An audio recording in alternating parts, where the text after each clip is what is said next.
안녕하세요. 책 읽는 하쌤입니다. 네, 오늘은 굿바이 게으름이란 책을 리뷰해 볼 건데요. 게으름에서 벗어나 나를 찾는 10가지 열쇠. 네, 게으름에서 어떻게 하면 벗어날 수 있을지 한번 책을 보겠습니다. 아무런 물음이나 생각 없이 반복적인 일상을 바쁘게 사는 것도 삶에 대한 근본적인 게으름이다. 네, 우리가 목적이 없이 그냥 바쁘게 사는 것도 바쁘게 움직인다고 해서 꼭 부지런하다는 건 아니에요. 그러니까 무언가를 할 때는 그 목적을 갖고 일을 해야 된다. 결국 핵심은 모든 일을 열심히 하는 것이 아니라 중요한 일을 열심히 하는 것이다. 오늘 하루가 내일로 연결되어 삶의 지향성을 갖느냐 아니면 그냥 하루하루 연속일 뿐이냐가 중요하다. 네, 저는 이거를 듣고 좀 많이 좀 깨달았는데요. 그냥 하루하루 열심히 산다고 살았는데 그것도 어떻게 보면은 삶에 대한 게으름이라고 볼 수 있다고 하네요. 그러니까 핵심은 뭐 그냥 이것저것 뭐 아무거나 열심히 하는 게 아니라 내가 중요한 일, 나에게 필요한 일, 그 방향성을 갖고 그런 일을 열심히 하는 것이 진정한 게으름에서 벗어나는 길이라고 합니다. 그래서 여기 실천하는 사람들의 행동 과정이 있는데요. 1단계로 실천하는 사람은 긍정적으로 지각을 한대요. 도전적인 자세를, 긍정적인 요소들을 먼저 지각하고 그 다음에 위험 요소를 살핀다는 거예요. 어떤 일을 할 때. 두 번째는 이제 분석과 계획 수립. 할 일을 분석해서 기한을 부여하고 세부적인 계획을 세운다. 네, 실천하는 사람들은 일단 어떤 일을 맞닥뜨렸을 때 긍정적으로 내가 할 수 있는 일 먼저, 그 다음에 위험 요소가 뭘까 하고 분석해서 세부적인 계획을 세우고 이제 바로 실천하는 거예요. 목표 달성이라는 큰 그림을 놓치지 않고 작게 나누어서 점차적으로 몰입한다고 하네요. 네 번째 단계가 이제 평가 혹은 재시도를 하는 거예요. 성과와 한계를 평가하고 때로는 재시도함. 이 재시도라는 게 참 중요한 것 같아요. 실천하는 사람들은 일단 실천하고 계획하고 작은 것부터 이렇게 하면서 만약에 실패를 하면 다시 재시도를 한다는 거죠.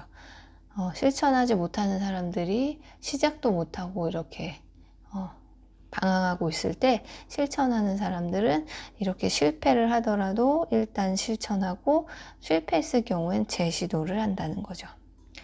부모가 아이에게 해줘야 할 일은 많다. 그 중에서 빠뜨려서는 안 될 것이 있으니 그것은 어떤 분야에 어떤 일이 되었든지 간에 아이에게 긍정적 성취 경험을 맛보게 해주는 것이다.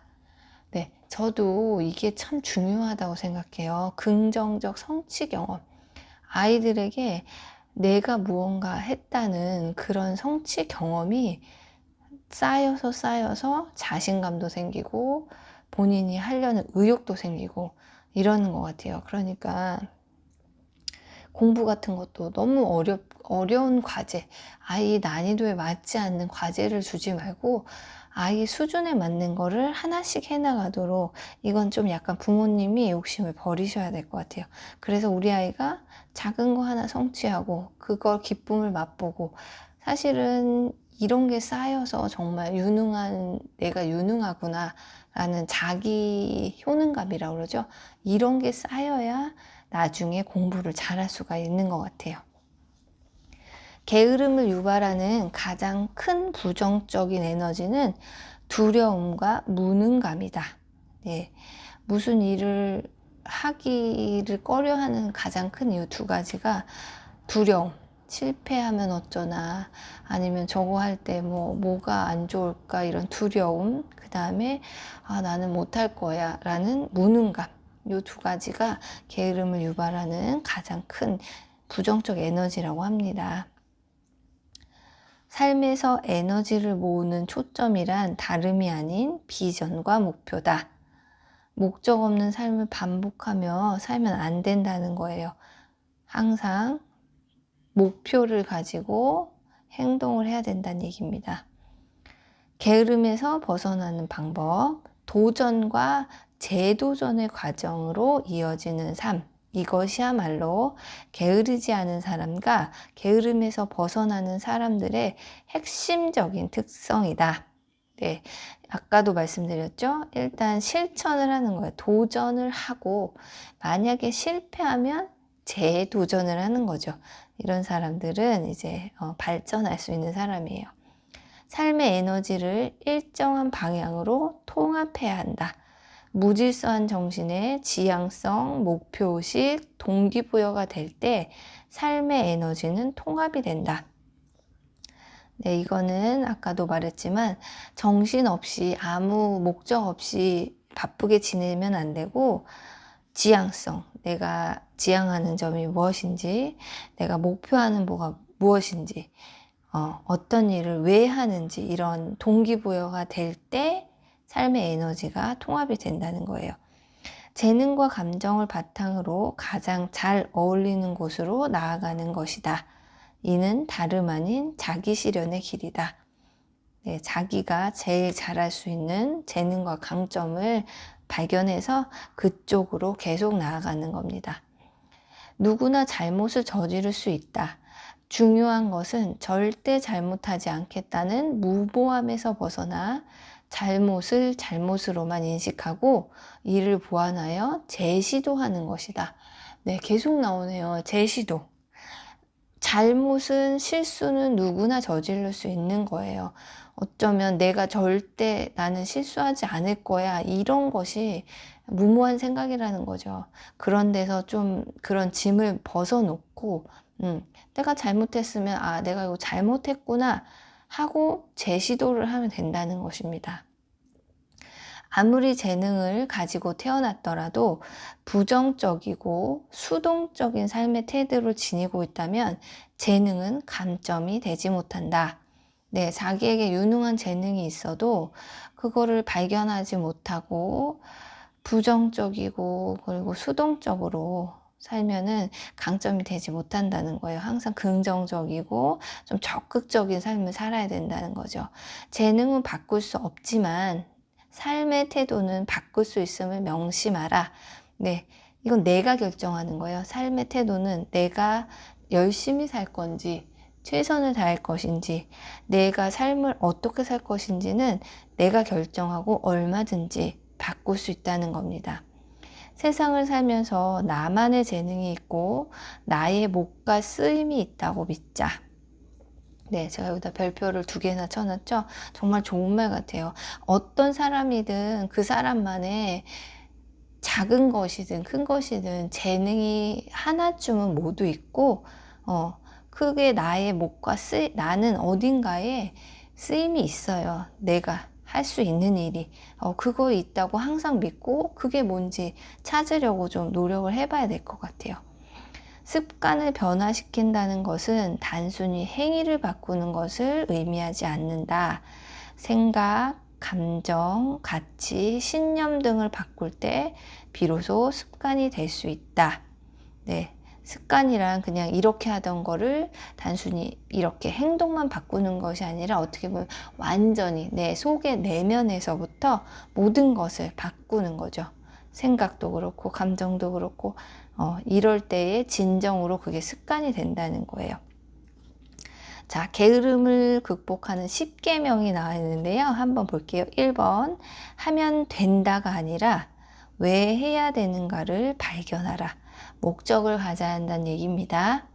2, 마음 상태를 살피는 또 하나의 마음을 키워라. 내 마음을 내가 항상 바라보고 그 상태를, 내 마음의 상태를 내가 잘 알아야 된다는 거예요.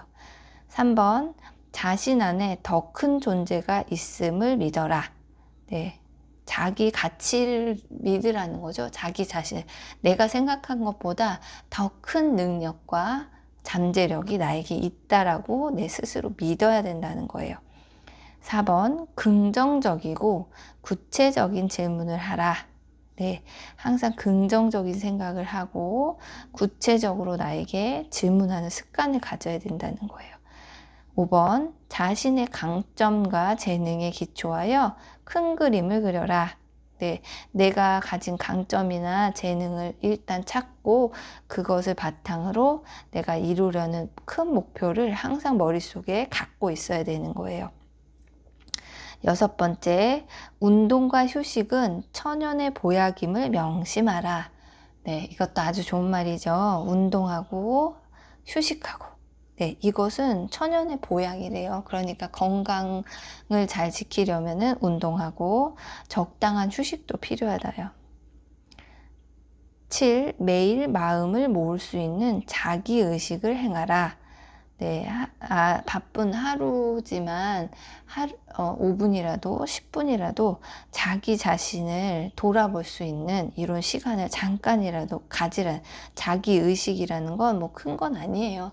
그냥 하루를 돌아본다든가 내 자신에 대해서 잠깐 한 번씩 하루에 한 5분 정도 잠들기 전에 이렇게 돌아보는 시간을 가지면 좋다는 얘기입니다. 8번 중요한 일을 우선적으로 하라. 네, 내가 할 일이 많지만 그걸 다 할 수는 없잖아요. 그러니까 우선순위를 매겨서 빨리 해야 되고 중요하게 빨리 처리해야 되는 일 먼저 하란 얘기예요. 9번 계획과 일을 소화 능력에 맞게 나눠라. 내가 할 수 있는 일을 나의 능력에 맞게 분배를 해서 하란 얘기입니다. 9번 10번 매일 한 가지씩 능동적 선택을 하라.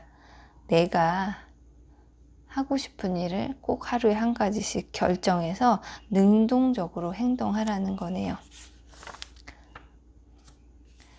자, 자기로서 살아가는 것. 자기로서 살아가려면 우리는 매 순간을 능동적으로 선택해야 한다. 내면의 목소리와 자신의 강점에 충실해야 한다. 너로서 살아가라. 네, 이 책에서 이제 마지막으로 정리한 내용인데요.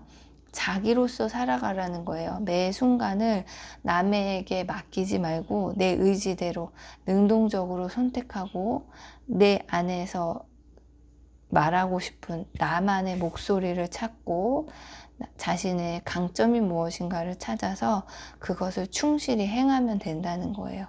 그리고 마지막으로 아주 멋있는 말이죠. 너로서 살아가라. 네, 남과 비교할 필요도 없고 뭐 그래봤자 아무 소용도 없고 나는 나로서 내가 가진 몫을 충분히 해내면 된다는 얘기입니다. 아주 간단하게 정리했지만 아주 좋은 내용이 많은 책이니까 내가 왠지 좀 내 생활을 바꿔보고 싶다, 내가 좀 나태해지고 게으른 생활을 하는 것 같다 하시는 분들은 책을 한번 읽어보시고 새롭게 한번 생활 태도를 좀 바꿔보는 것도, 여기 제목처럼 게으름과 헤어지는 굿바이 게으름을 하실 수 있도록 했으면 좋겠습니다. 네, 오늘 여기까지 하고요. 오늘도 들어주셔서 감사합니다.